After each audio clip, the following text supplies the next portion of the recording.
Hello, beautiful souls, and happy Tuesday. I can say Tuesday since it's 11:56 a.m. when I'm recording this video, but I needed to get to a place mentally that I can record this video. And I'm recording this video for a few reasons. The first one is to say thank you to all of our family, friends, colleagues, neighbors, strangers, everyone who has called, text, email, shared the videos, left comments, sent us messages, prayed for us, donated, all of the things. Charles and I want to say thank you. We sincerely appreciate it. The second reason is to give an update. I know that we've gotten a lot of calls and texts, and we've returned some of them we have not. And please don't take offense to if you've called us or texted us and we haven't had the opportunity to return your call or text. I promise it's not because anyone is more important than the other. It's simply because every call, every text um go something like this. Hey, how are you guys doing? How is everything? I saw what happened. I heard what happened. What do you need? What happened? And it's just like a series of questions. And to be honest with you, this is raw. It's real and it's a lot of emotions that come with it. And every time we have to recount the story of what happens, the emotion come up, the thoughts come up. Um, so in addition to navigating all of that, there's life that doesn't stop and there's calls and texts coming from everywhere. Insurance company, fire inspector, all the different people that are calling and texting. In addition to us having to figure out things in real time, like where do we live now? What do we do now? How do we handle this? We've never dealt with this before. So it's a lot coming at us. So please don't take offense to if you've called or text and we have not returned it. I promise we will. But I do want to say that we love you guys and we appreciate it very much. Um, are we okay? Yes, we are okay. We're safe, we're alive, and we're good. And thank God for that. Do we have a place to stay? That's the other question we've been getting a lot of. Yes, we've been working with our insurance company, who is now giving us housing, so we're okay for right now in terms of housing. Do we need food or clothes? Not right now. We're good. We've gotten a lot of donations for food and clothes. Along with, again, we're working with our insurance company, and so we appreciate it. The other thing is, I know a lot of our family and friends have reached out to donate clothes. To be honest with you, part of it is we don't have space because we are in a hotel. And so it's like we really don't have the space to store anything.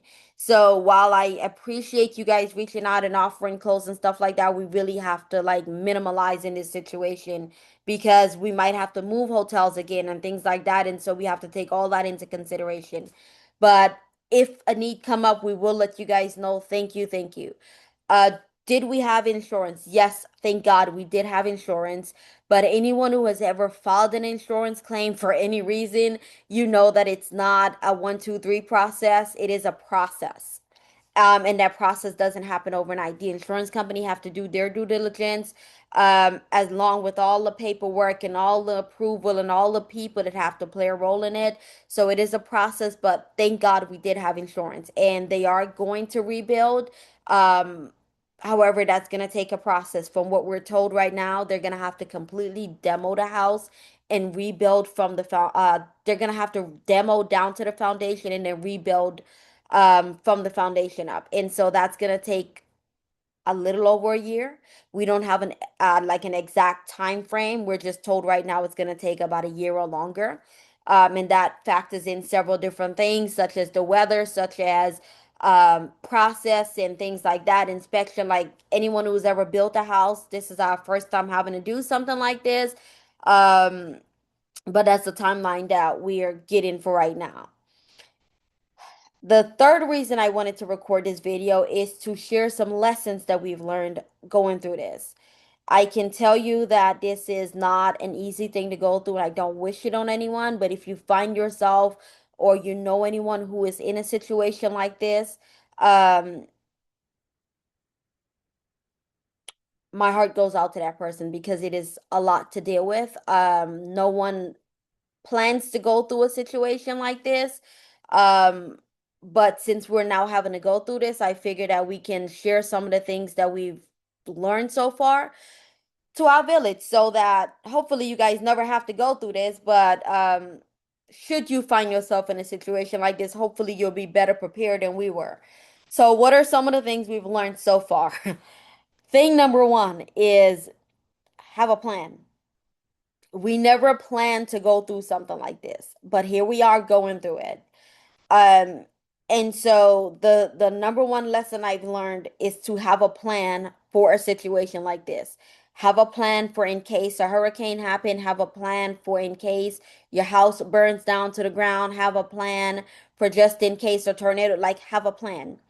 And like I said, we never had a plan for this because we never sat down and thought like, oh, the house might just burn down one day, but it did, right? And so if I was to walk back the situation, what would I have done differently based on what I know now? Um, Insurance, if you don't have insurance, I highly recommend. Fortunately, I've had the opportunity to work in the insurance industry in my early 20s, early 18, 19, like my early adult life. And so I got to learn about insurance through that. And so because I have the opportunity to learn about it, I gained respect for it. Now having to go through a situation where I really need it, um, as bought like full circle for me. Thankfully, like I said, we do have insurance. I am I have now lived through four car accidents in my life. Three of which has been near death experiences. Um, and I can tell you, even having just car insurance in those situations has made a difference. So, if you don't have insurance, life insurance, health insurance, auto insurance, home insurance, I highly recommend getting insurance. Um, get insurance. It is worth it, especially if you find yourself in a situation like this. Like if we didn't have insurance, we would probably be having an entirely different conversation. In this video, I would be saying entirely different things, but thankfully we did. So if you don't have insurance, that's the first place to start. Life insurance, health insurance, home insurance, auto insurance. Um, if you own a business, obviously business insurance, um, and even insurance to protect your income. Because in a situation like this, any sort of situation where you have to take time off of work and things like that, stuff like that really makes a difference. The next thing is I would recommend getting a fire alarm in every room in your house, including your attic. We had a fire alarm. Unfortunately, we did not have fire alarms in every room in the house. And that was the first thing the fire investigator, he was like, he he walked us through how differently the situation might have been had we had fire alarm in the garage because the garage had been burning for 30 minutes before we even realized the house was on fire. So had we had an alarm in the garage, it would have went off and we would have been notified. So there's a possibility if there was an alarm in there, it could have been a different situation. Only God knows that, but I am sharing with you that if you don't have a fire alarm in every room in your house, get one, including your attic. Um, because in the event that it's an electrical fire or something like that, if you have an alarm in your attic, it can help. The next thing I would say is getting a fire/waterproof box for your important documents. Unfortunately, the fire literally destroyed every important document as far as like birth certificate, social, like all the personal important documents, family records, things that um you need to prove your identity, but then things that are so important that no amount of money can buy it back. Like for me, I am a collector of words. I really like, I am a communicator. And so I love words. And I had a collection of birthday cards, handwritten notes, and things like that that had been given to me from seventh grade until now. Like every person who has ever given me a birthday card, anniversary card, um, a written note, words of encouragement, holiday cards, I have all of it. I had all of it anyway. Um, in a box that I had been collecting since seventh grade and things like that I can't get back. And I wish I would have had that stuff in like a fireproof box because a lot of the people that gave me that stuff, I no longer have contact with them. But I'll tell you this. On days when life feel like it's upside down, that little box I would go back to and pick up those cards and those notes and I would just read them just to get words of encouragement. Um, And so it meant a lot to me. And like little things like that that's irreplaceable. Like the house can be rebuilt, right? And so many of you have jokingly but truthfully said to me, like, hey, at least you get a new house out of it, right? Um, but things like that I can't get back, right? So I would say get a fire/waterproof box to put documents and things that are irreplaceable. If possible, I would even go as far as saying get a safe box at like a bank or someplace like that where it can be secure and you can have it or have backups or copies of things.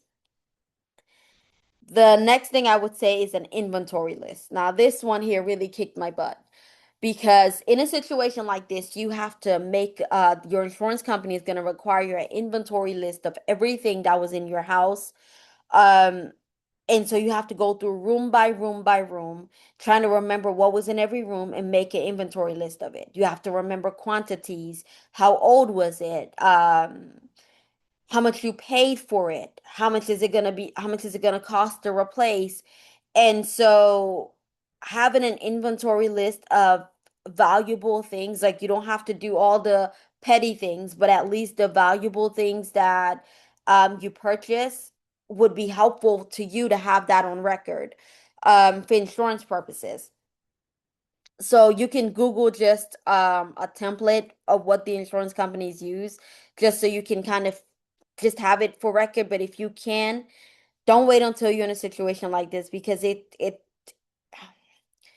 was very hard for me because it's enough dealing with the fire, but having to go through and recount every single room and what was in every room. Um, and then the emotions that come along with trying to recall and the memories and all that stuff, it's a lot. So if you can have a record on hand that you can refer back to, it will help you. And in a situation like this, it makes your claim go a lot faster because part of what happens in a situation like this is the insurance company has some stuff that they have to do, but you also have some stuff that you have to do because obviously what's in the every detailed item that was in your house, there's no way for the insurance company to know that. The only person that would know that is you. And so if you don't have a way of recalling that, then it ends up becoming a downfall for you. And that brings me into my next point is emotional intelligence. This one might seem like kind of out of place, but I promise you it's very much in place. In a situation like this, or really just any life emergency situation, emotional intelligence is your friend because you have to like this situation is sad, it's hard to go through, but you still have to be an adult and you have to cry your tears and you have to feel how you feel. But then you have to get on the phone and you have to deal with insurance companies. You have to deal with fire inspector. You have to deal with content management company. You have to deal with housing company. You have to deal with the police department. You have to deal with so many different people. And if those people aren't enough to deal with, you also have to deal with scammers. You have to deal with solicitors, people just literally showing up at your door, people finding your phone numbers and your email and calling you and texting you and trying to sell you their services. In addition to people who are literally trying to scam you. And all of them are banking on you not being mentally together. And so the more emotional intelligence you can have in a situation like this, it works in your benefit, it works in your favor. I'm not saying that you don't cry your tears. I'm not saying you don't feel the pain. Yes, you have to feel the pain. You have to cry the tears. Otherwise, you become bitter and toxic. So you have to be able to deal with your emotions, but you have to be also be able to stand up and deal with life. And you got to be able to do it simultaneously. Otherwise, here's what happens. If you are overly emotional and not mentally stable, and then you have to give your insurance company a record of inventory of things in your house, um, your emotions and being all over the place will cause you to not remember things. It'll cause you to um delay the process. It'll make it difficult for other people to work with you because at the end of the day, they feel sorry for you, but they have a job to do. And so if you're delaying their process, if you're not um for I'll just use the content management. And when I say this, I'm referring to this is what the insurance company will call the items in your house, contents, right? If emotionally you're not together and then they tell you we need an inventory list of all the items in your house, then and if you can provide them with that list, they're going to send in what they call a content management company, who is then going to come in and do an inventory for you. And trust me, they're not going to take their time and go through every little nitty gritty item for you. They're going to just pick up the bulk items and go through those items, the items that they deem the most valuable, the biggest ticket items, and that's what they're going to take to the insurance company. They're going to heavily discount those items. And essentially, that that decreases in terms of how much money you get back to replace your items. So that's just one of many different examples I can give to you of how emotional intelligence worked for you in this situation. Also, um we still have to deal with rebuilding the house. And so even through all of this, you still have to do things like finding vendors to work with and things like that. And if mentally and emotionally you are not stable, you're not going to make good decisions. So it's really, really important. Um, Emotional intelligence in this situation. Anyway, I'll get off my soapbox about that. The next thing I'll add is a will. A situation like this puts life in perspective, in full perspective for you. It really makes you think about your life. It really makes you think about what's really important and what's not. And it makes you think about how you want to live your life. How you want to live your life? So I'll leave that there. The last thing, and this one I would say is priority. It's the last one, but I would say for me, it's the most important one. Is don't leave anything unsaid. The people and things that you care about, the purpose that God has given you, don't leave anything undone and don't leave anything unsaid. Um, May 23rd could have literally been my last day on this earth. Um, and I'll say this. I mentioned it earlier. I've lived through 4 car accidents, 3 of which has been near death experiences. I'm not gonna go through all of them. This is now this the house on fire is like now the I don't know how I don't I feel like a cat in terms of like people jokingly say like, oh, cats have 9 lives. I feel like I've anyway, but don't leave anything unsaid, don't leave anything undone. You don't know what day could be your last day on this earth. You don't know what moment, what second, what hour, what hour. So the people in your life that are important to you, make sure that they know that they're important. The purpose that God has created you for, make sure that whatever you have been assigned to do, you are diligently working on it. Diligently working on it. The rooms that you walk into, make sure that you leave them better than you found them. The people that God put in your pathway, make sure that you leave them better than you found them.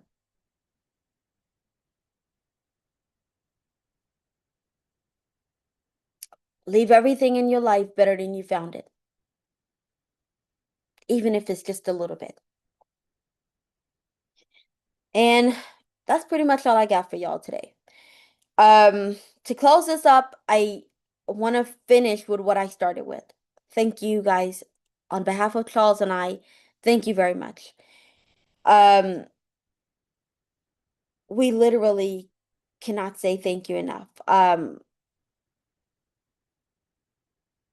A situation like this really make you appreciate life in people a whole lot more. So thank you.